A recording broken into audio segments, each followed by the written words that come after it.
자, 반갑습니다. 오늘도 문제풀이를 이어가도록 하겠습니다.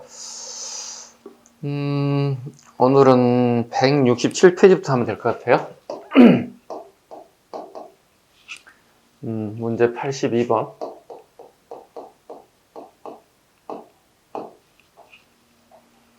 자, 한번 보겠습니다. 앞전 시간에는 항정사를 좀 하다 말았긴 한데요. 마저 항정사 부분을 좀 마무리해야 될 것 같아요. 자, 보겠습니다. 시기적으로 가와 나 사이에 일어났던 사실로 옳은 것을 고르세요. 네, 항정사 부분인데요. 네, 항정사 부분은 뭐 기출이든 모의고사든 딱 나올 수 있는 게 딱 정해져 있어요. 일명 블렁크 문제라고 불러요. 사이 넣기죠. 네. 예를 들어서 막 가 내용 전개해주고 나의 그 다음에 다에 전개해주고 요 내용이 뭐냐고 물어보는 거거든. 이게 일명 블렁크 문제라고 하는데 이런 형태의 문제는 딱 항정사에서 아주 시스템처럼 나오게 돼 있어요. 이 부분은 꼭 잡으셔야 한다는 얘기 드리겠습니다. 첫 번째 질문 보세요. 거란 군사가 기줄지나 강감찬 등이 동쪽 들에 맞아 크게 싸우는데 넘어져 죽은 시체가 들판을 덮고 사로잡은 군사가 말 낙타, 갑옷, 병기 등이 이루 헤아릴 수가 없었다. 예, 이건 거란과에 관련된 부분이죠. 거란과 1차, 2차, 이렇게 3차, 이렇게 총 3번에 걸친 전쟁이 이루어지는데요. 1차는 여러분 알다시피 서희에 의해서 우리가 강동 6주를 획득한다. 아실 거예요. 이 정도는. 2차 강조하고 양규가 큰 활약을 하죠. 이 정도. 3차는 우리 알다시피 강감찬 장군이 나오죠. 강감찬 상대방을 갖다가 깨트리고 그 다음에 승리했죠. 그리고 이제 왕에게 건의하는 게 있다고요. 이거 해야 되겠습니다. 그냥 이게 기가 막히게 잘 나온다는 거야. 이게 천리장성. 우리 앞으로 성을 쌓아야 되겠습니다 하는 천리장성이 나올 거고요. 그 다음에 간목 양마법. 상대방을 봤더니 야, 기병이 장난 아니더라. 야, 우리도 말을 빨리 양성해야겠더라. 국가 차원에서 해야 되겠죠. 그러니까 전 국민들에게 말을 양성할 수 있게끔 이거 지원해주고 국가에서 매입해 가는 방식으로 굉장히 빠른 속도로 말의 양을 늘릴 수 있다. 그 다음에 이제 싸워도 보니까 개성이 일각 성이 없었어요. 푹 줄어들라는 거예요. 나성을 좀 쌓아야 되겠더라. 나성 축조를 이렇게 3가지를 건의하죠. 이렇게. 요 2개는 바로 실천이 되고요. 요건 쉬운 일이 아니잖아요. 하루아침에 쌓는 게 아니잖아요. 이건 덕정부터 정종 때까지 가야만이 쌓을 수 있습니다. 요 시기에 쌓아지게 됐다. 이게 끊임없이 나올 거다. 그러니까 3차 다음에 요걸 넣든가 아니면 1차, 2차 넣고 요걸 집어넣든가 이렇게 끊임없이 출제가 될 것이라는 겁니다. 그 다음에 나아지면 보시면 윤관이 여진을 쳐서 크게 적을 격퇴했다. 여러 장수를 보내어 경계를 정하고 웅주, 영주, 복주, 길주 등 4개의 성을 쌓게 됐다. 여진족 별무반이죠. 숙종 때 별무반이 만들어졌죠. 그러나 숙종이 사망으로 인해서 예종 때 실제로 실전을 옮기는 것은 예종 때다 보시면 되겠죠. 윤관의 별무반이 그 결과 동북지방을 있는 여인을 몰아내고 여기 성을 쌓게 됐다. 9개 성을 동북 구성을 축조했다. 이런 표현을 쓰죠. 이렇게. 그 다음에 이제 우리는 몽골이죠. 그죠? 몽골과 1차부터 쭉 6차까지 이렇게. 기본적으로 이게 거란 여진 몽골에 대한 부분들은 알아두셔야 되겠습니다. 제가 누누이 말씀드렸습니다. 이런 방법은 간단하다고 송, 요, 금, 원, 명 이거 안 나온다고. 그럼 요 3가지라고. 거란의 국호가 요죠. 여진의 국호가 금나라죠. 여기가 원나라죠. 그죠? 송, 요, 금, 원, 명 10세기, 11세기, 12세기, 13세기, 14세기 요거예요. 요거만 나온다고. 11, 12, 13세기. 이게 우리가 항쟁사거든요. 그럼 이 항쟁사에 무조건 이것만 나온다고 구분 꼭 하셔야 돼요. 자, 가집은 아까 뭐 했습니까? 그 안에 3차 침입을 물리쳤다고 그랬잖아요. 그죠? 3차 침입이 가란 말이에요. 그러면 요거 하나 분명히 들어갈 거라는 얘기야. 요게. 두 번째가 여기잖아요. 그죠? 그럼 요 중 하나 고르면 되겠죠. 북쪽 국경일 때 천리장성을 촉조했다. 요 덕정 정당까지. 이게 정답 1번이 맞춰서 좋아할 게 아니라 이것도 알아야 한다는 얘기야. 두 가지. 천리장성과, 그죠? 천리장과 간목 양막부터 알아야만 풀 수 있다는 거지. 아셨죠? 단답식으로 외우는 게 아니라 내가 전체 흐름을 내가 이해할 수 있는지. 아셨죠? 이거 무조건 블렁크밖에 없다고 나올게. 자, 두 번째 지금 새로운 군사기구를 만호부를 설치했다 그랬잖아요. 예, 만호부는 이제 중국의 제도죠. 만호부, 천호부, 백호부. 이렇게. 이건 일본 원정 실패하고 이후입니다. 기억하셔야 돼요. 여몽, 그죠? 여원, 고려와 몽골의 연합군이 일본 원정을 가죠. 실패합니다. 실패하는데 우리나라의 서해안과 남해안에 설치한 겁니다. 우리나라 조선 고려겠죠. 고려의 서해안, 그 다음에 남해안에 설치했습니다. 우리가 설치한 겁니다. 여몽연합군이 왜 실패하고 난 다음에. 왜? 일본 애들이 분명히 다시 올 거다. 침입이 올 것이다. 이렇게. 네, 이런 부분에. 그래서 만호부, 천호부, 백호부. 일종의 군사 주둔지입니다. 네, 군 주둔지라고 보면 되겠습니다. 지금은 이런 제도가 사라졌죠. 요 지역을 가보시면 지금은 이제 부가 동으로 바뀌었습니다. 그리고 만호동, 천호동 이런 식으로 동네 이름이 바뀌었습니다. 이 정도까지 아시면 될 것 같고요. 세 번째, 처인성에서 김윤우가 적장 살리타이를 네, 사살했다. 김윤우 나오면 여기 돼야 되겠죠. 네. 김윤우 나오면 몽골 2차가 돼야 되겠죠. 이렇게. 김윤우가 살리타이를 사살했다. 여기 집어넣으면 돼요.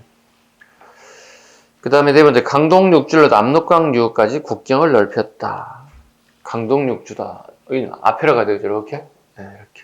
그래서 최소한들에게 1차에, 2차에, 이렇게 3차에 붙어서 블렁크까지 전체적인 내용을 우리가 다 이해했으면 좋겠습니다.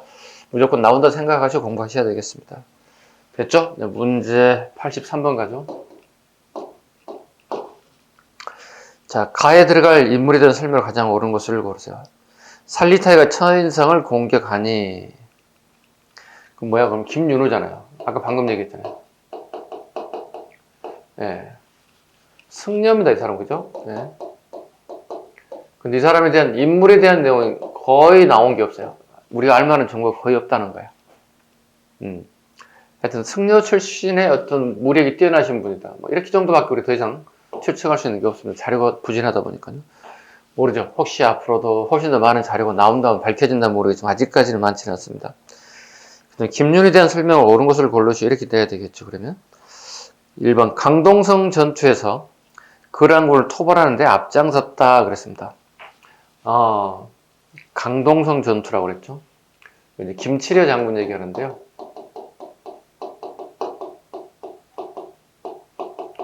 강동성 전투 또는 같은 말로 강동의 역이라고 합니다.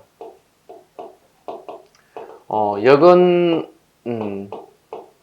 중국식 표현 방법으로 전투 또는 전쟁이라는 말로 해석할 수 있겠습니다. 우리는 전쟁, 전투란 말을 쓰는데 중국 애들 역사책은 역이라는 단어를 씁니다. 같은 말로 해석됩니다. 이렇게. 같은 말로. 이거 보세요. 이거 뭐냐면 여기 몽골 애들이 크게 성장을 하면서 남쪽으로 내려온다고 이렇게. 여기 거란 애들이 있다고 이렇게. 거란 애들이 좀 남쪽으로 내려오겠죠. 도망쳐 내려오겠죠. 예, 압록강 넘어오면 안 되잖아요. 그죠? 여기에 김치려 장군이, 네. 김치려 장군이 몽골과 우리 고려가, 그죠? 연합작전을 통해서 누구를? 예. 거란 애들 격파했다. 이걸 갖다 강동에서 승리했다. 강동의 역, 김치려. 서로 관계 혹시 이게 나온다면 제일 위로 올라가야 됩니다. 여기로 올라가야 됩니다. 이렇게. 여기 올라가야 돼. 강동이 여기 들어가야 돼. 네. 요게 나오게 되면, 네. 난이도 좀 올라간다. 김실의 장군이 나온다면 잘 기억하셔야 됩니다. 여기 들어가야 됩니다. 두 번째, 몽골군이 충주성을 공격했을 때 충주성 방어별감을 활용하였다. 네. 김윤우 나오면 뭐 용인, 충주, 지역명 가지고도 문제가 출제될 수 있기 때문에 빠뜨릴 게 하나도 없습니다. 디귿 3번 문신 유경과 협력하여 최의를 죽이고 권력을 고종에게 넘겨줬다.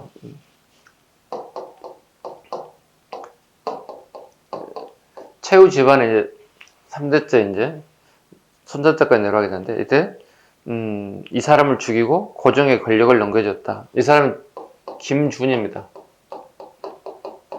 이것도 우리는 무호정변이라고 얘기합니다. 이것도 마찬가지 심화 부분이죠. 이게 뭡니까? 그러니까 김준이 최씨 정권을 완전히 끝내는 거야. 최씨성을 가진 사람이 권력을 끝냈다. 그리고 권한이 고종에게 넘겼다. 무호정변이라고 합니다. 순서 물어볼 때 나올 겁니다. 아셨죠? 무호정변. 김준, 김준은 신분이 되게 낮은 사람이죠. 천민 출신이었지만 권력을 잡았던 사람이기도 합니다. 삼별초를 지하여 왕족인 승하오원을 왕으로 추대하여 몽골 반몽 정권을 세웠다. 여기 강화도죠. 강화도 쭉 이렇게 도망쳐 온다고요. 진도까지. 진도까지 도망쳐 왔습니다. 이게 누구냐고 물으면 배중선. 배중선입니다. 그 여몽요랑그 진도를 향해 두어져 쭉 도망가죠. 어디까지? 제주도로까지. 여기 이제 김통정입니다. 이런 인물들 다 알아두셔야 됩니다. 배중선, 김통정 이렇게 다 알아두셔야 되겠습니다. 답은 2번이 되겠습니다. 자, 문제 84번 가겠습니다. 자, 다음 군사 조직에 대한 설명을 옳은 것을 보기에서 고르세요. 처음 우리가 나라 안에 도적이 많은 것을 염려하여 요사를 모아 매일 밤 순행하여 폭행을 막게 하였다. 그 까닭으로 야별초라 불렀다. 야별초임이 줄였습니다. 만든 사람은 누구죠? 최후죠. 별초란 말은 군사 집단을 얘기해요. 복습하는 겁니다. 야는 밤야자입니다. 밤야자입니다. 저녁에 군사 집단들이 뭐 한다는 얘기야? 순찰한다는 얘기지. 고려 개성이 뭐야? 밤손님이 많다는 얘기잖아요.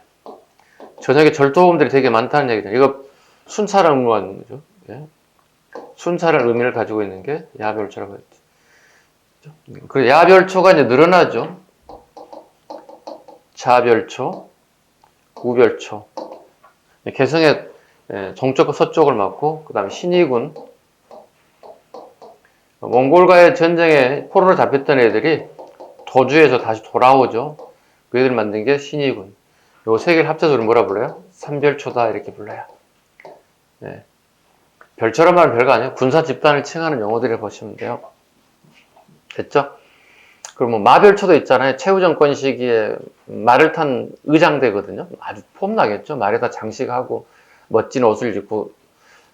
그럼 이게 삼별초가 아니라 사별초가 돼야 되잖아요. 사별초를 하지 않아요.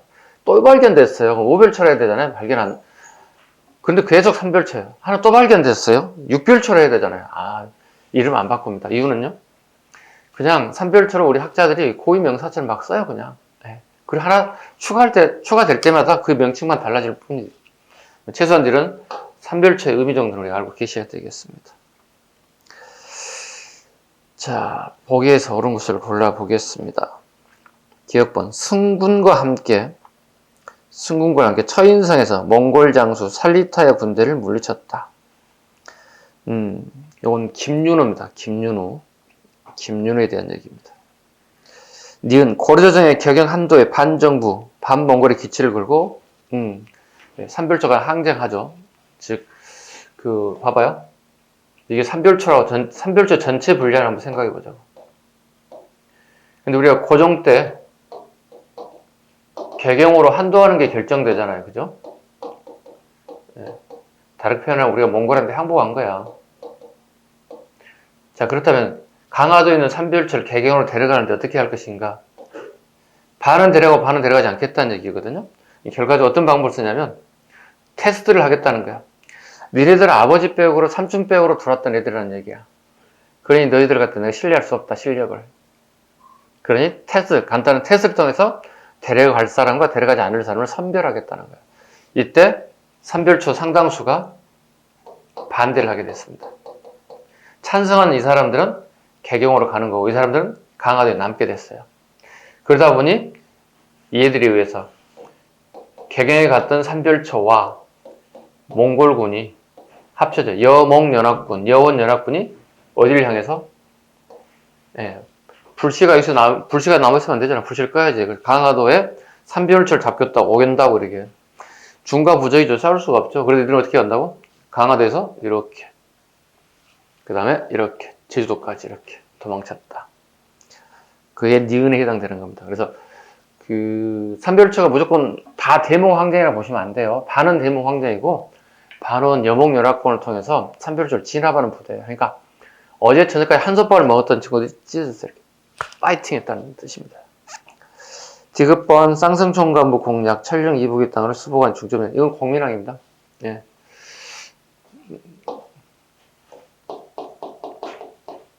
이자춘과 이성계가 쌍성총관부의 책임자들이죠.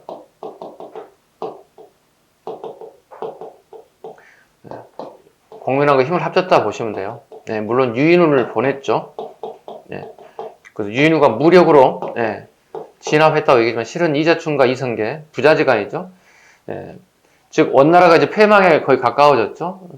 그래서 바른 선택을 해야 됐겠죠. 그래서 이자춘과 이성계는 공민왕과 손을 잡았다 보시면 되겠죠. 1번 진도를 근거지로 해 전라도 도서지방 남해안 일대를 진도 여기 있습니다. 이해가셨죠? 삼별초에 대한 얘기 좀 이해가셨죠? 페이지 넘겨봅니다. 85번 자 다음 국왕때 일로 옳은 것을 고르세요. 왕에 관련된 칭호를 격하했다. 칭호를 격하했다. 정동행성을 절차 일본 원정을 단행하였다. 좀 지우겠습니다. 충렬왕에 대한 얘기입니다.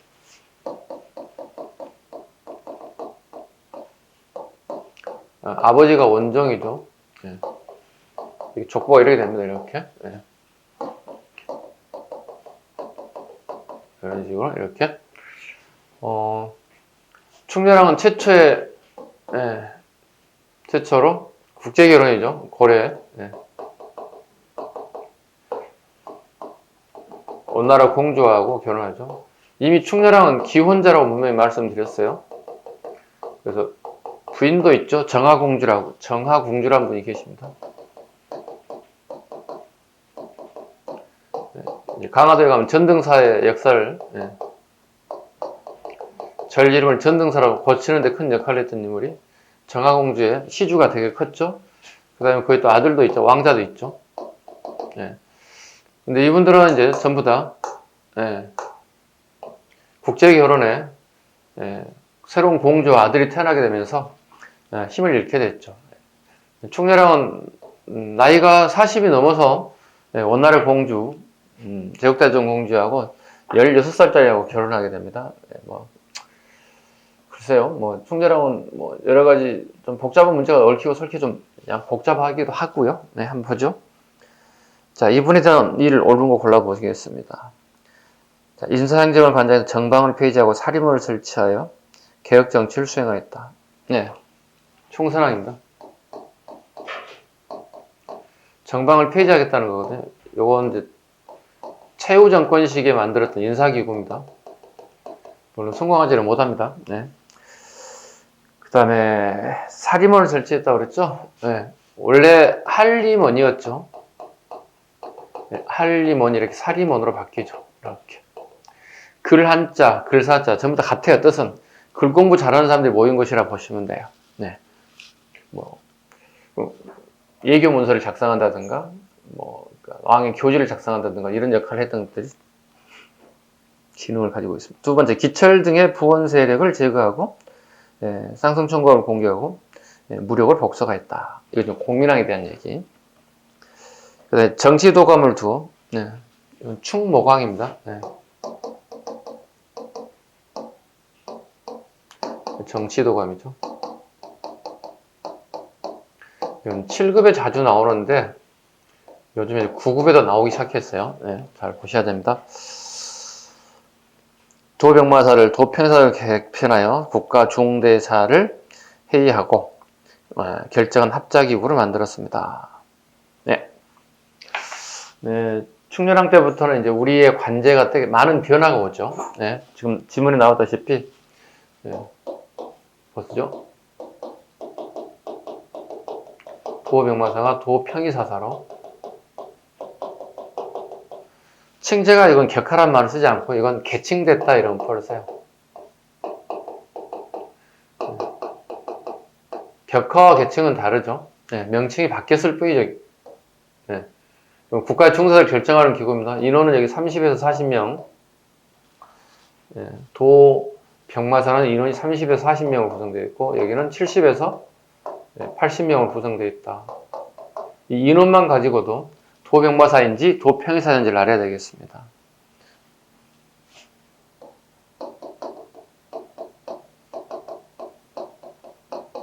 이성이 첨의부로 바뀌죠. 이성이란 중서문화성과 상서성이라고 하는데 이 성이 이렇게 바뀌었다. 이런 경우를 격하라 한다. 선생님 이건 바뀌었는데 격하가 계칭입니까? 봐요. 이 제도들은 당나라 제도를 우리가 가져다 쓴 거야. 당나라 제도는 뭐야? 황제국에 쓰던 용어라는 얘기 되는 거고 이건 그냥 우리 자체 브랜드야. 자체 브랜드. 우리가 만든 거야. 그러니까 남의 거 쓴 거 아니기 때문에 격하라는 단어를 쓰지 않습니다. 그죠? 그 다음에 이성 육부제도잖아요. 그죠? 육부가 사사로 또 같이 격파됐다.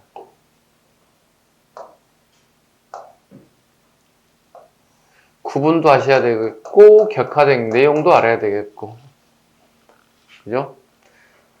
이 부분에 있어서 가장 수험생들이 어려워하는 부분 중에 하나가 고려와 조선의 행정제도예요. 이게 시험에 나왔을 때 가장 오답률이 높은 문제이기도 해요. 그럼 이거 맞춰야 되죠. 제가 그러니까 맞춰야죠. 뭐 어려운 거 아닌데 뭐.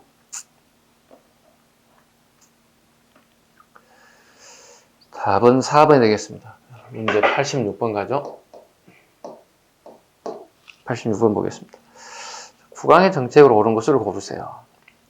국왕이 명령하기를 정방은 권신이 처음 설치한 것이니, 권신이 누구야? 최후겠죠. 어찌 조정에서 벼슬을 주는 뜻이 있겠는가. 이제 마땅히 없애고 3품 이하 관리는 재산관계 의논하여 진퇴를 결정할 것이니 7품 이하는 이부와 병부에서 의논하여 아래도록 하라고 했다. 공민왕에 대한 거 고르면 되겠죠. 애구를 토벌하기 위해서 쓰시마를 정벌하 했다. 되게 많이 오류가 발생되는 게 우왕으로 생각하면 안 됩니다. 쓰시마 정벌이 여기입니다.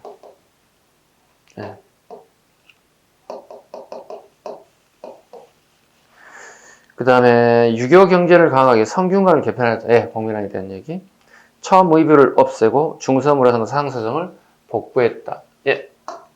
공민왕 때 복구되었다. 맞는 지문이 되겠습니다. 천령 이북의 땅을 영토 문제로 요동정벌을 하게 됐다. 요동정벌. 이렇게 되면 되겠죠. 누가 가나요? 이성계와 조민수가 가죠. 그렇지만 이 사람들은 이하도에서 세곤해 버렸죠.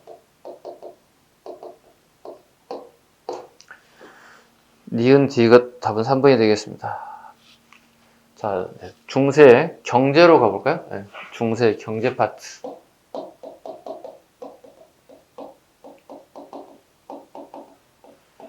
경제는 딱 정해져 있죠. 보통 나오는 게. 중세 경제는 거의 대부분 토지제도가 일관되게 나옵니다. 이 시대의 공무원들은 월급을 어떻게 받았을까요? 거의 이거예요. 내용과 선후관계 거의 대부분이 중세 경제 파트라고 보시면 되겠습니다. 87번. 고려시대 전시과에 대한 설명으로 옳지 않는 것. 전시과입니다. 뭐, 복수창으로 간단하게 고려의 월급제도를 살펴볼게요. 아까 문제 몇 번이라고 그랬지? 87번? 네. 이 고려는 집권 순서에 따라서 조금 달라요. 그죠? 네. 호족의 권력을 잡았을 때, 네, 문벌 귀족의 권력을 잡았을 때, 무신의 권력을 잡았을 때, 권문세족의 권력을 잡았을 때, 신인 총 5가지가 나오죠. 이렇게. 이때 나오는 건 이제 왕건이 나라를 세웠기 때문에 역군전이라는 게 나와야 되겠죠. 그죠? 이건 시정전식과, 그 다음에 개정전식과, 그 다음에 경정전식과. 네. 전식과란 말은 논과 밭, 그 다음에 논과 밭의 수족권. 농민이 농사 짓는 쌀의 생산량의 일부를 나의 몫으로, 월급 몫으로 가져온다. 그럼 떼려면 또 가져간다. 남방과 치사를 해야 되기 때문에 무신 정권 시기에는 특별하게 나타나는 게 없고요. 네, 거무세에도 녹과전이 하나 나올 겁니다. 원종 때 녹과전. 네, 경기 8년에 한해서 수조권을 지급했다. 이 정도 다 아시겠죠? 과전법에 대한 얘기. 이건 공양왕 때인데, 과전법은 결국 고려 말에 공양왕 때 만들겠지만 실질적인 그 적용 부분은 조선이죠. 조선 애들에게 적용됐다고 봐야 돼요. 조선의 법이라고 해도 상관없습니다. 지금 현재 가장 많이 나오는 부분이 이 부분이죠. 지금 이제. 그래서 고려 것 같다면 시정, 개정, 경정식, 경종, 목종, 문종에 대한 순서를 잡으면 되겠습니다. 자, 첫 번째 경종, 두 번째 목종, 세 번째 문종. 시정, 개정, 경정식까지 말했다고 해서 단번에 알아볼 수 있습니다. 옳지 않은 것. 1번 가식의 간품과 인품이 병행된 다원적 기준이 정해졌다. 네, 시정전식가에는 간품뿐만 아니라 인품이 나와 있어요. 인품이 남아있다는 얘기는 요거예요. 역품전의 가장 기본적인 게 인품이거든요. 되게 주관적이죠. 요게 이렇게 들어가게 되거든요. 남아있던 것들이죠. 그러니까 시정전식가 어느 갑자기 쭉 떨어진 게 아니라 기존에 했던 내용을 갖다가 우리가 살짝 가져다 응용했다 보시면 됩니다. 두 번째 나식이죠. 개정이죠. 예. 같은 양의 전체 시지를 직상간 및 무관에게 지급하였다. 나시기. 개정이죠. 예.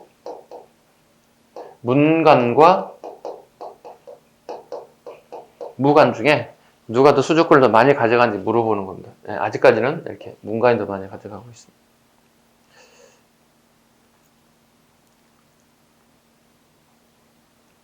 그 다음에 3번 다시기에 현직 관리에게 한해 토지를 지급했고, 예, 별사가와 무상가, 전시가도 지급됐다. 보시면 요 두 개는 전현직에 지급합니다. 전현직에. 토지가 부족하면 어떻게? 여기는 현직자에만 지급하게 됐다. 됐죠? 관등에 따라 18등급으로 나누어 전시가 시지에 대한 수조권을 지급한 제도이다. 맞습니다. 답은 2번이 되겠습니다. 자, 문제 88번 보죠. 농업기술이죠. 고려 농업기술에 대한 설명으로 옳은 것을 모두 고르세요. 자, 고려시대 2년 3자 윤작법이 보급되기 시작했다. 2년 3자 윤작법. 시험에 되게 많이 나오는 부분이에요. 그죠? 2년에 걸쳐서 3개의 작물을 짓는다. 조, 보리, 콩. 왜냐면 한 곳에 조를 또는 보리를, 콩을 지속적으로 농사를 짓게 되면 땅이 완전 썩어요. 속된 말로. 산성화 된다는 얘기죠. 그러면 씨앗이 자랄 수가 없으니까 당연히 수확량은 거의 제로에 가깝겠죠. 그런데 조, 보리, 콩을 차례대로 2년에 3개 작물을 이렇게 한 곳에 계속 농사를 지었는데 아무 문제가 없다는 거지. 이게 이제 뭐 질소라든가 인이라든가 칼륨이라든가 지금이야 우리 화학 성분을 따져가지고 이게 땅에 하나의 성분만 쌓이게 되면 산성화되는 반면에 이게 섞이잖아요. 이게 섞이게 되면 최소한도 중성 정도는 유지하거나 알카리까지는 안 가더라도 최근 중성주점 계속 지속적으로 2년 3자 융자법이 가능하더라는 거죠. 이게 처음 나온 게 이제 고려 전기, 후기, 그다음에 조선 전기. 시대별 좀 달라요. 이렇게 제가 애우라고 하거든요. 등보일라 이렇게 등장, 보급, 일반화. 되게 말장난 많이 치는 법이니까 이건 암기를 꼭 해주시기 바랍니다. 등보일라. 등보일라 선생님처럼. 네. 암기 꼭 하시기 바랍니다. 원예 농상지표가 소개되었다. 네, 맞습니다. 일종의 하북농법이라 불러요. 하북농법. 일종의 반농사입니다. 반농사. 12법이 발달하면서 휴경지가 점차 12법 퇴비를 썼다는 거죠. 12법, 그다음에 녹비법 등에 의해서 계속 농사를 짓게끔 하셨다. 상품 작물이 광범위하게, 이것은 조선 후기 가야 됩니다. 쉬운 문제죠. 답은 3번. 89번 가죠. 고려시대 경제활동에 설명 옳지 않는 것. 고려전기의 수공업의 중심은 관청수공업과 소수공업이다. 네. 고려시대 전기에는 그렇습니다. 네. 관청수공업과 소수공업이 기본입니다. 소수공업은 향소 부구할 때 그 소수공업입니다. 대신 후기가 가면, 꼭 기억하세요. 사원수공업이 되게 발전됩니다. 민간수공업하고요. 사원수공업이 되게 발전. 이건 후기입니다. 기억 잘 하시기 바랍니다. 중요한 부분입니다. 그 다음에 숙종 때 화폐를 만든 이후에 화폐 유통이 정착되었다. 실패했죠. 뭐 삼한통보, 동국통보, 해동통보, 은병, 이하 같은 걸 만들긴 만들었지만 유통이 실패합니다. 왜냐하면 돈이라고 하는 것은 사고 팔 수 있는 물건이 있어야 되는 거거든. 일종의 이걸 갖다 상품화 작물이라고 그러거든. 상품화 작물이 만들어지지 않고는 화폐가 유통이 될 수가 없습니다. 기껏 숙종 때 그 화폐는 어디에 쓰는 겁니까? 그거 쓰는 게 책 사는데, 술 먹는데, 차 마시는데, 다자면 찻집이죠. 주로 책 사는데, 술 먹는데, 찻집에 정도밖에 쓸 수 없더라. 유통 실패했습니다. 틀립니다. 유통에 성공한 건 무조건 조선 후기로 가셔야 됩니다. 유통에 성공은 무조건 조선 후기다. 아주 잘 나오는 문제이고요. 3번 고려 후기 국가가 재정 수입을 늘리게 하여 소금의 전매제를 시행하기도 했다. 소금 전매제 2분입니다. 되게 잘 나오죠. 소금하고 철 같은 거. 국가에 돈 되는 품목들은 국가만이 사고 팔 수 있게끔 만들었다. 국가의 재정 능력을 늘리려고 했다 보시면 되겠습니다. 대도시 주점 다점 요거. 이건 가능합니다. 그 다음에 중세 사회로 넘어가겠습니다. 중세 사회 파트. 사회 파트는 그렇게 어렵지 않으니까 쉽게 갈 수 있을 것 같은데요. 문제 90번. 다음 지배층에 대한 서술을 좀 바르지 못한 것. 무신정변에 의하여 누가 몰락하나요? 문벌이겠죠. 문벌기중에 몰락하고 무신이 집권 세력이 되었으나 무신 집권 붕괴 후에는 건문세족이겠죠. 건문세족 등의 새로운 지배세로 대두되었다. 그 후 건문세족을 비판하며 성리학을 사상적 바탕으로 하는 신진사대부가 새로운 왕조를 승리받아 때려야 되겠죠. 자, 바르지 못한 것. 가. 신분유지를 위해서 중첩된 혼인관계. 왕실과 귀족 간에 서로 간에 중첩된 혼인관계를 맺습니다. 뭐 권력을 잡은 자들 계속 그 권력을 유지하려고 할 거고요. 뭐 예나 지금이나 같지 않을까요? 지금 현재 우리 21세기 살고 있는 대한민국에서 일반인들은 그냥 일반인들끼리 결혼하는 것 같고요. 그 다음에 재벌들은 재벌, 정치인은 정치인들의 자식들끼리 서로 결혼을 하는 것 같아요. 시대가 바뀌었음에도 불구하고 변하지 않는 불문율 같습니다. 그래서 가끔 TV 드라마에서 일반인들이 재벌 2세들과 결혼하게 됐을 경우 되게 드라마가 히트를 쳐요. 뭐일까요? 왜 이럴까요? 모든 사람들이 신분 상승 욕구가 있다는 거예요. 그게 이제 일종의 우리 여성들 같은 거 대리 만족을 시켜준다는 거죠. 그런 드라마들 나오면 무조건 히트를 칠 수밖에 없습니다. 근데 간간히 나오지 매일 나오면 안 되겠죠. 그런 드라마들이 히트 치는 이유가 여기 있다. 예나 지금의 똑같은 상황이에요. 자, 두 번째, 나는요, 건문세제로 했죠. 관직 진출 방법으로 음서를 활용하기 때문에 문학적 소양은 좀 거리가 멀죠. 네, 아버지 빼고 났기 때문에 네, 떨어지겠죠, 수준이. 3번. 다 신진사대부죠. 친원적이고, 그죠? 그 다음에 친불교적 성향에, 네, 다 틀렸죠. 신진사대부는 친명이에요. 신진사대부는 친명적 성격을 띠고 있습니다. 친명이고요. 그다음에 불교라고 그랬죠. 네, 불교를 비판하죠, 여기는. 왜? 얘네들은 성량을 좀 받아들이잖아요. 성량을 받아들이는데 당연히 불교 비판돼야 되겠죠. 역사혁명 주체는 맞죠. 그러나 친원, 그 다음에 친불교, 이건 틀리죠. 네, 그래서 얘네들 정체는 배원 친명 정체란 말을 씁니다. 원을 이렇게 배원 친명.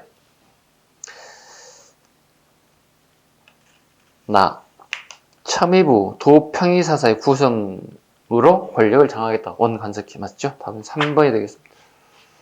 어렵지 않게 풀릴 수 있는 문제. 91번. 지배층에 대한 설명을 가장 적절한 것. 자, 볼까요? 이제부터 정신의 경우에 마땅히 여러 대를 내려오면서 재상을 지는 집안의 딸을 취하여 부인을 삼을 것이며 재상의 아들은 정실의 딸과 혼인을 함을 허락한다. 그러나 만일 그 집안이 합리하다면 반드시 그렇게 할 필요는 없다. 철원 최씨, 해주 최씨, 황여민 씨, 항천조 씨, 파평윤 씨, 평양조 씨 여러 대의 공인이요 재상의 친족으로서 혼인을 할 만하다. 일명 재상지종이라고 그러죠.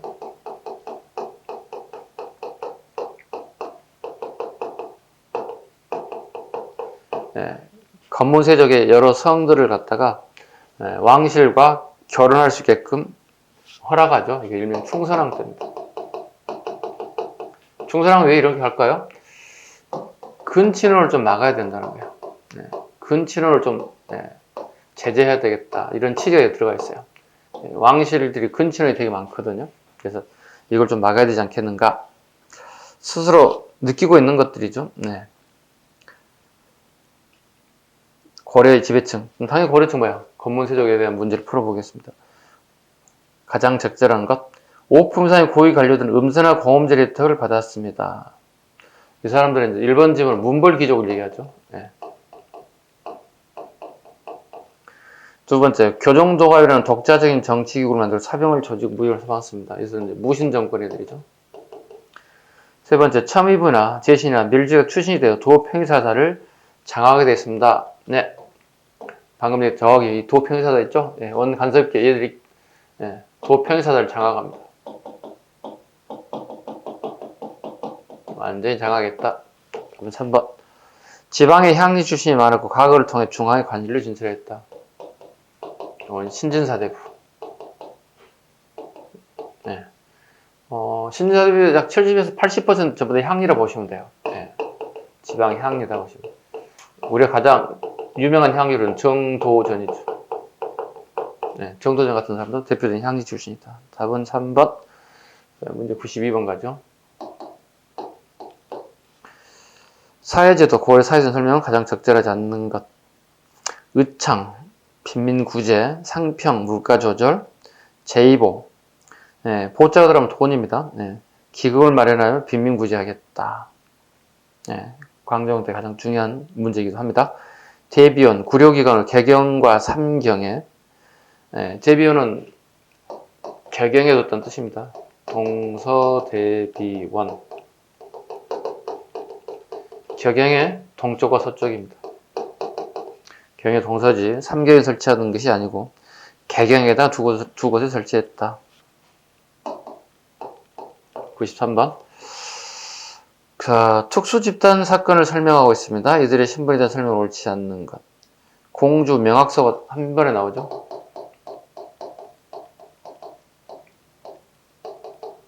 이거죠? 네, 소니까. 우리 특수행정구에 우리 향소 보게 된 적입니다. 이 사람은 농업에 종사하는 사람들, 이 사람은 수공업에 종사하는 사람들. 네, 가장 알아야 되겠죠, 이런 부분. 향소부. 옳지 않는 것. 망이야 망소에는 백정보다 천시 받았다. 그렇죠. 네. 생산량의 상당수를 빼앗기게 되고 물건을 만들어서 납품해야 되고 주수의전의 자유도 없고 중앙관계 전개에 진출할 방법도 없고 최악이죠.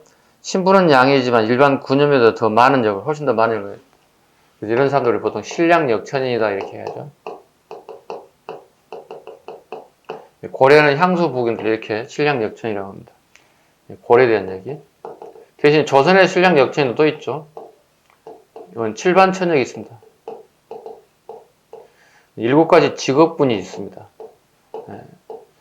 우리 알고 있는 뭐 가장 쉬운 게 여러분들 봉수를 지키는 사람들, 이런 사람들 포함해서 7가지 직업을 가진 사람들, 이 사람들은 전부 다 거의 대부분 양인데 불구하고도 칠반천역으로 대우를 받지 못하는 사람들이 있기도 합니다. 구분하시면 돼요.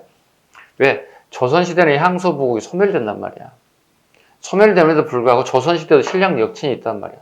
신량역천은 요걸 얘기하는 칠반천역. 7가지 직업군을 얘기합니다. 뭐 봉수대, 그 다음에 운하를 통해서 서울로 물건을 운반하는 뭐 조졸, 그 다음에 나졸, 뭐 되게 많은 이런 직업군 7개가 있습니다. 옳지 않은 거 하겠습니다. 두 번째, 신분은 양이지만 일반 군인보다 훨씬 더 많은 역. 3번, 거주하는 것도 소속 집단 내로 제한이 되어 다른 지역으로 이주하는 것 원칙적으로 금지. 그래서 거주 이전의 자유가 없다는 거지. 4번, 농업에 종사하면 일정량의 신공을 바쳤으며 매매, 양도, 증여 대상이 되었다. 틀린 제목이죠. 왜냐하면 매매, 양도, 증여 대상 이건 노비를 얘기하는 겁니다. 노비가 매매, 상속, 증여 대상이 됩니다. 이건 사람이 아니야, 이건. 그죠? 94. 가에 대한 설명으로 옳은 것을 골라보세요. 자, 미수기원에 따르면, 미수기원은 책 알아두셔야 합니다. 미수는 허목의 호입니다. 조선 후기 사람이죠. 이 사람 남인이기도 하고요. 우리 허목 예송농경도 나오고요. 경신왕국도 나오신 분입니다. 따르면 삼척에 매향한이 있는데 충선왕 2년에 향나무 250부를 묻었다고 한다. 여기에 가라는 이름이 시작되는데 후에 이들이 상해를 메웠다고 하였다. 이들이 매일 승려와 촉인이 마구 섞여 무리를 이뤘다고 하니 이것이 주는 불교로부터 이루어질 바야 한다. 지금 얘기하는 질문은 향도네요.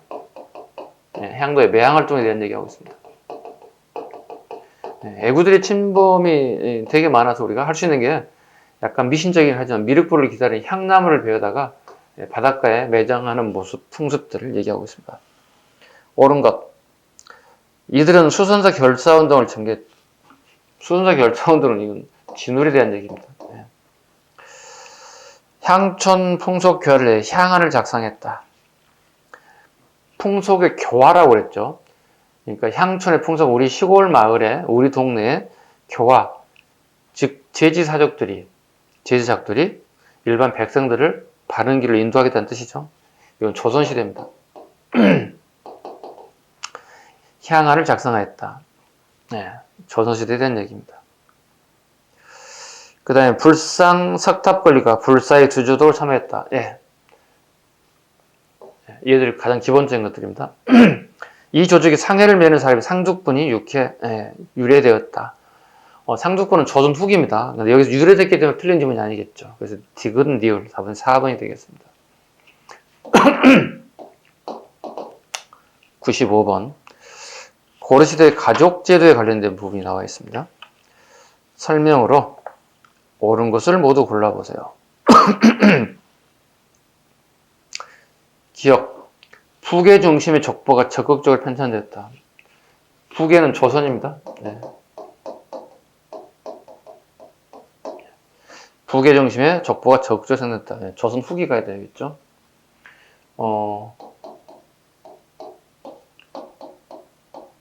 고려, 이거 안 해도 되겠군요. 니은번. 태어난 차례대로 호족을 기재하여 남녀차별, 이거 하려고 할까요, 그냥? 구분해야 되기 때문에. 조선정의 태어난 순서. 남녀 구분할 때 태어난 순서를 한다는 거, 이거 뭐. 두 번째. 태어난 차례대로 호적을 기재하여 남녀 차별을 하지 않았다. 네. 고려부터 조선 전기까지. 맞는 질문이겠네요. 지급은 아들이 없을 경우 양자를 들여 제사를 받아들이가 했다. 조선 후기. 양자 제도는 여기 후기. 조건도 있죠. 같은 촌수 내에서. 제가한 여성이 낳은 자식의 사회적 진출이 차별을 두지 않았다. 네. 맞습니다. 사위와 애손자에까지 음세 혜택이 있었다. 네. 장가 잘 가면 어떻게 공부 못해도 관직에 나갈 수 있다는 거지. 네. 옳은 것은 니은, 니을, 미음. 답은 4번이 되겠습니다. 됐죠? 자, 그 다음에 이제 문화 파트에 대한 부분을 해야 되겠는데요. 좀 지우겠습니다. 양이 많아져서.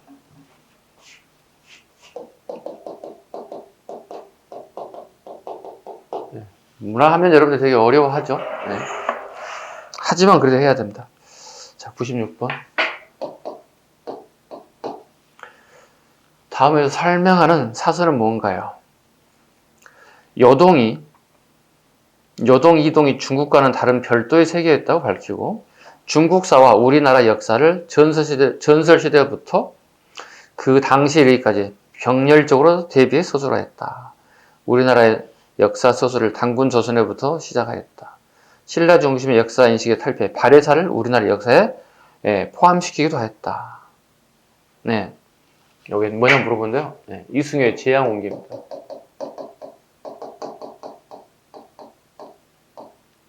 네, 이승효의 재앙옹기입니다.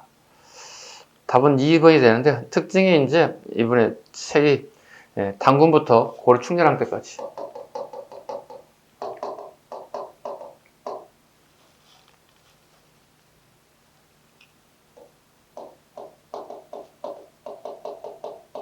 단군부터 고려 충렬왕까지 얘기를 적고 있습니다. 또 특징이 있죠. 7원고시, 5원고시, 한 권의 책 내에 중국 역사와 우리 역사가 같이 세트로 묶어졌다. 그래서 자주적이라는 표현을 쓰죠. 이게 처음 일이거든요. 이런 걸 써본 적이 없었거든요. 이런 식으로. 네, 그래서 일종의 뭐랄까요. 어떤 서사적 표현을 되게 많이 썼어요. 네, 서사적이다 이런 표현을 쓰죠. 서사적 표현 방법을 통해서 되게 화려하게 글씨를 쓰게 됐다. 이런 글씨체를 가지고 우리는 영사체 또는 영사시라고 합니다. 역사는 역사인데 시적 표현을 되게 많이 썼다는 거예요. 역사책인지 시집인지 구분가지 않을 정도로 시적 표현을 되게 많이 썼다는 거죠. 네. 그래서 우리가 보통 이게 삼국유사와 함께 재앙옹기 가진 두 개 책이 원간섭기에 저술된 책이에요. 가장 유명한 책들이니까 원간섭기에 대표적인 저술한 책 삼국유사와 재앙옹기 꼭 기억하셔야 됩니다. 됐죠? 문제 풀어야 되겠네요. 97번 가면 되겠네요. 문제 97번. 다음과 같은 주장한 인물에 대한 설명을 가장 옳은 것. 한 마음을 깨닫지 못하고 한없는 번뇌를 일으키는 것이 중생인데 부처는 이 마음을 깨달았다. 깨닫고 아니 깨달음은 오직 한 마음에 달려있다는 것이니 이 마음을 떠나서 따로 부처를 찾을 것은 없다. 마음이 되게 중요하다는 걸 얘기하고 있습니다. 얼핏 보면 여러분들이 일심사상 원효 찾아가면 안 돼요.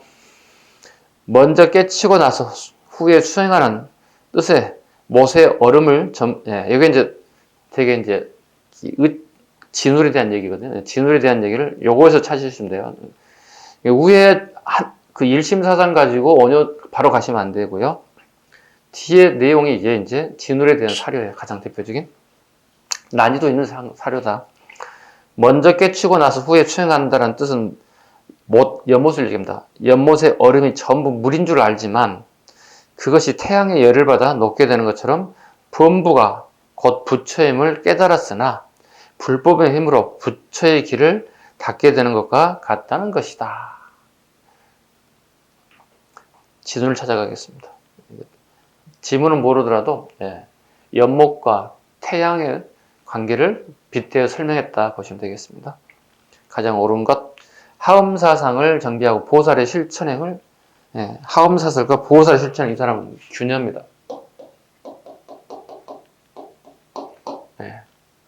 보살의 실천행을 중시했다. 좋을까요?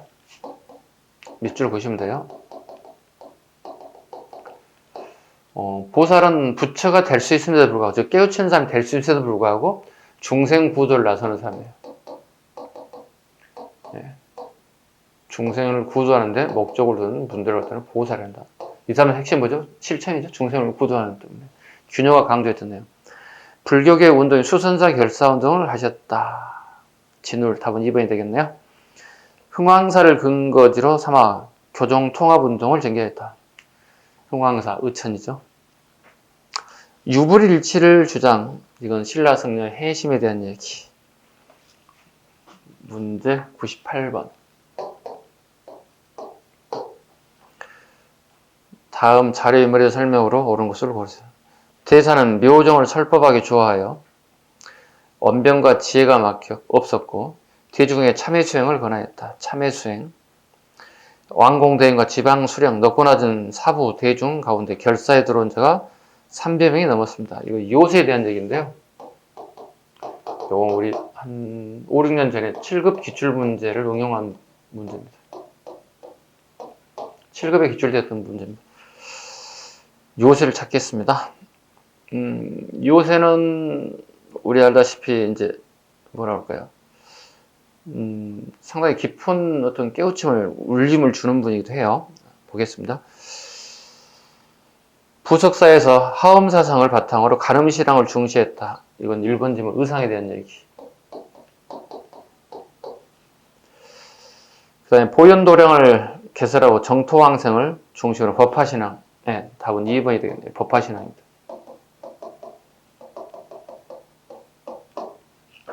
법화신앙에 대한 얘기. 진우라고 동시에 활동했던 인물이라고 보시면 되겠죠. 네. 강진 100년사에 내려가신 분이라고 보시면 되겠습니다. 아미타 신앙을 전도, 아미타 신앙 원효대사. 단번에 깨달음을 깨달은 수준 꾸준히 수행하여 던호 점수를 주장했다. 진울에 대한 얘기. 진울에 대한 얘기. 답은 2번이 되겠습니다. 99번. 다음에서 설명하는 사찰과 관련이 있는 것은 이 절은 의상이 세웠고 공포가 주심포 양식인 유명한 건축물이고 조사상의 고려시대 사천왕상이 유명합니다. 부석사 무량수전에 대한 얘기입니다. 199번.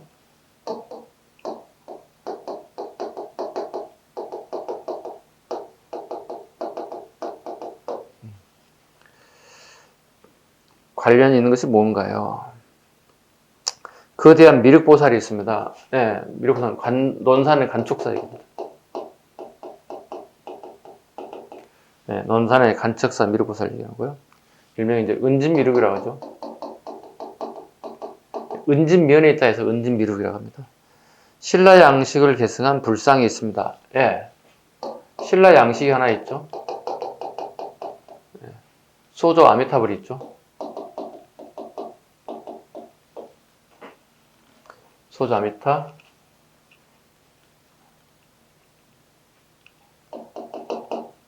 풀 이름 적어볼까요? 아미타 열의 자상으로 이렇게 풀 네임. 답은 2번이 답이 되겠습니다. 금속활전 직지심체 요질이 가능됐다. 청주 흥덕사 직지를 만든 것이죠. 외우라고 그랬습니다. 흥청 청주에 가면 지금 이제 직지 축제가 있습니다. 실제로 합니다. 직지 축제가요. 왜냐면 지역명을 또는 절을 바꿀 수가 있거든요. 그래서 직지 되게 암기를 꼭 해야 되는 부분이에요. 암기하세요. 이건 흥청 이렇게. 그 다음에 김부시 지은 대각국사 비가 세워졌습니다. 이건 개성의 영통사. 우리 책에서 잘 다루지 않죠. 기본서에서. 예의적으로 가끔씩 나오기도 합니다. 영통사. 자, 문제 100번까지 하고 쉬겠습니다. 다음 내용과 같이 사학이 융성하자 고려 정부가 실시한 관악진흥청이 아는 것을 고르세요. 사학이 되게 중기에 발달하죠. 그래서 관악을 살리기 위해서 국자감을 살리기 위한 방법인데 아닌 것. 국자감에는 유학부와 기술학부를 두어 기술학부에는 팔품위의 관리나 서민의 자질 입학하도록 했다. 이건 관악진흥책이 아니에요. 국자감의 전반적인 내용을 설명하고 있어요. 답은 1번이 돼야 돼요. 서적포를 두어 서적포라고 하는 것은 인쇄소입니다. 왜? 사학에서 인쇄물이 막 나온다는 거죠. 기본서에. 숙종 때입니다. 외우라고 그랬죠? 숙종의 서적포 이렇게 시옷 이렇게 암기하시면 돼요. 칠제 전문 강좌를 두어 칠제 관악진흥청이죠. 예종에 대한 얘기. 장학자는 양영고 마찬가지 여기도 예종. 칠제는 건물을 7개 더 지었다는 뜻이야. 여기도 뭐죠? 레벨업 수업을 하겠다는 얘기야. 레벨업 수업을 하겠다. 수준별 학습을 하겠다는 거지. 왜일까? 그 대표적인 개념이 구제학당. 구제학당이 뭐야? 여기서 마찬가지야. 수준별 학습을 하겠다는 뜻이잖아. 야, 그래서 애들이 많이 오는구나. 우리도 하나 만들어야 되겠다. 그래 오늘 서울대학교 내에 건물 7개 더 지었다는 뜻이 되겠죠. 양영고는 우리 장학재단이라고 보시면 돼요. 장학재단. 이렇게. 답은 1번이 되겠습니다. 됐죠? 조금 쉬어갈까요? 네, 조금 쉬겠습니다.